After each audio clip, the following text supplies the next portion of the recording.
Scientists claim that the first human on Earth to live to be 1,000 years old is alive today. Well, we know that Adam and Eve lived, to be thousands of years old. And after that, as the world and humans started sinning, God decided to make their lifespan shorter. Moses lived to be 120, I remember correctly. Now, scientists have come to the point where they have the technology to help humans live for many eons. The first person, they say, to be 1,000 years old is certainly alive today, whether they realize it or not.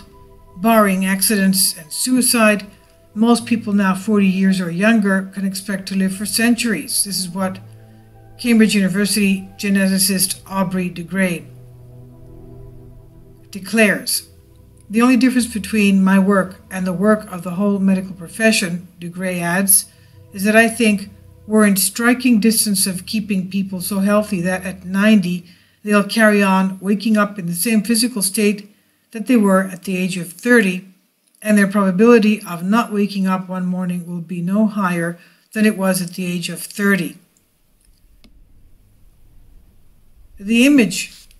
This image is one of 100 cast iron life-size human figures by British sculptor Anthony Gormley that explores the place of humanity in nature. This is the image that we're seeing now. Gormley, who has created and installed them in high up in the Alps, scattered over 150 square kilometers, that's 58 square miles, of some of Austria's most dramatic scenery. Quote, "I just don't think immortality is possible," end quote, countered Sherwin Newland, a former professor of surgery at the Yale School of Medicine. Quote, "Aubrey and the others who talk of greatly extending lifespan oversimplifying the science and just don't understand the magnitude of the task. His plan will not succeed.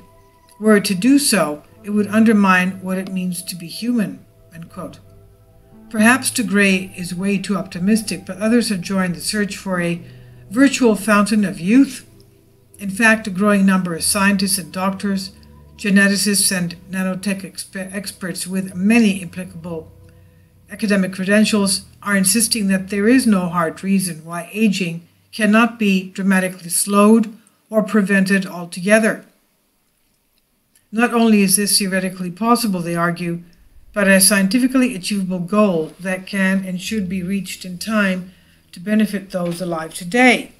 Quote, "I am working on immortality," end quote. This is what Michael Rose states. He's a professor of evolutionary biology at the University of California, Irwin, who has achieved breakthrough results extending the lives of fruit flies.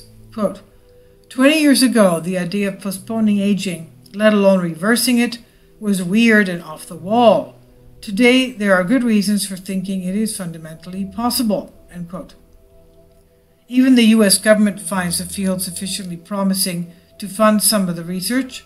Federal funding for the biology of aging, excluding work on aging-specific diseases like heart failure and cancer, has been running at about $2.4 billion a year, according to the National Institute of Aging, part of the National Institutes of Health.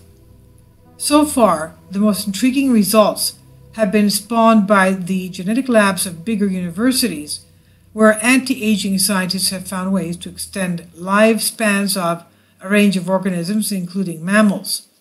But generic research is not the only field that may hold the key to eternity. Quote, "There are many, many different components of aging, and we are chipping away at all of them." This is what Robert Freitas at the Institute of Molecular Manufacturing, a non-profit nanotech group in Palo Alto, California, claims. This is what he adds. "It will take time, and if you put it in terms of big developments of modern technology, say the telephone, we are still about 10 years off from Alexander Graham Bell shouting to his assistant through that first device. Still, in the near future, say the next 2 to 4 decades, the disease of aging will be cured," end quote. But not everyone thinks aging can or should be cured. Some say that humans were not meant to live forever, regardless of whether or not we actually can. It's interesting that Newland first says he doesn't think it will work, and then he adds that if it does, it will undermine humanity. So which is it? Is it possible, or are the skeptics just hoping that it is? After all, we already have overpopulation, global warming, limited resources, and other issues to deal with, so why compound the problem by adding immortality into all this mix? But anti-aging enthusiasts argue that as our perspectives change and science and technology advance exponentially, new solutions will emerge. Space colonization, for example, along with dramatically improved resource management, could resolve the concerns associated with long life. They reason that if the universe goes on seemingly forever, much of it presumed unused, why not populate it? However, anti-aging crusades and crusaders are coming up against an increasingly influential alliance of bioconservatives who want to restrict research seeking to, quote, unnaturally prolong life, end quote. Some of these individuals were influential in persuading President Bush in 2001 to restrict federal funding for embryonic stem cell research. They oppose the idea of life extension and anti-aging research on ethical, moral, and ecological grounds. Yeah, but okay, they oppose that extending life on anti-aging, but stem cell research and stem cell therapy can reverse some terrible diseases. So that's a good idea. It should, I believe, it should take place. But anyway, going on with this article. Leon Kass, the former head of Bush's Council on Bioethics, insists that the finitude of human life is a blessing for every human individual. Bioethics Daniel Callahan of the Garrison, New York-based Hastings Center agrees, quote, there is no known social good coming from the conquest of death, end quote. Maybe they're right. But then why do we as humans strive so hard to prolong our lives in the first place? Maybe growing old, getting sick, and dying is just a natural, inevitable part of the circle of life, but we may as well accept it. And it's not inevitable, that's the point. De Grey says, at the moment we're stuck with this awful fatalism and we're all going to get old and sick and die painful deaths. There are 100,000 people dying each day from age-related diseases. We can stop this carnage. It's simply a matter of deciding what we should be doing. Now, the first data from anti-aging gene therapy on the scientist says this biotech company reports that an experimental treatment elongated its CEO's telomeres. And this is one of the therapies that I think President Trump is looking to fund, elongating the CEO's telomeres. It has to do with the chromosomes, human chromosomes. Last year, Elizabeth Parrish, the CEO of Seattle-based biotech firm BioViva, hopped on a plane to Colombia and she received multiple injections of 2 experimental gene therapies her company had developed. One is intended to lengthen the caps of her chromosomes, called telomeres, while the other aims to increase muscle mass. The idea is that together these treatments would compress mortality. Parrish told the scientists, by staving off the diseases of aging, enabling people to live healthier and longer. On the website, BioViva reported the first results of Parrish's treatments. The telomeres of her leukocytes grew longer, from 6.71 kb in September 2015 to 7.33 kb in March 2016. The question now is, what does that mean? The company announced Parrish's response as success against human aging, having reversed 20 years of normal telomere shortening. So as a person ages, their chromosomes shrivel up. They get shorter. The company announced Parrish's response as success against human aging, reversing 20 years of normal telomere shortening. Over the phone, Parrish was more measured in discussing the implications of the finding, which has not yet undergone peer review, quote, "The best case scenario would be that we added 20 years of health onto the leukocytes and the immune system might be more productive and catch more of the bad guys," end quote, she said. And she added, "But we have to wait and find out. The proof will be in the data," end quote. Much more data are needed before claiming success against aging. This is what Dana Glay said, senior research investigator at Georgetown University. Quote, "We haven't established a causal link between telomere length and health. If it's like gray hair, dyeing your hair won't make you live longer," end quote. An N of 1 won't give us the answer, but Parrish's personal trial is the start of what BioViva hopes to accomplish. The first clinical studies using a gene therapy to stall aging and increase health span. The company's approach is backed by preclinical evidence, in particular that from Maria Blasco's group at the Spanish Nation Cancer Research Center, CNIO, in Madrid.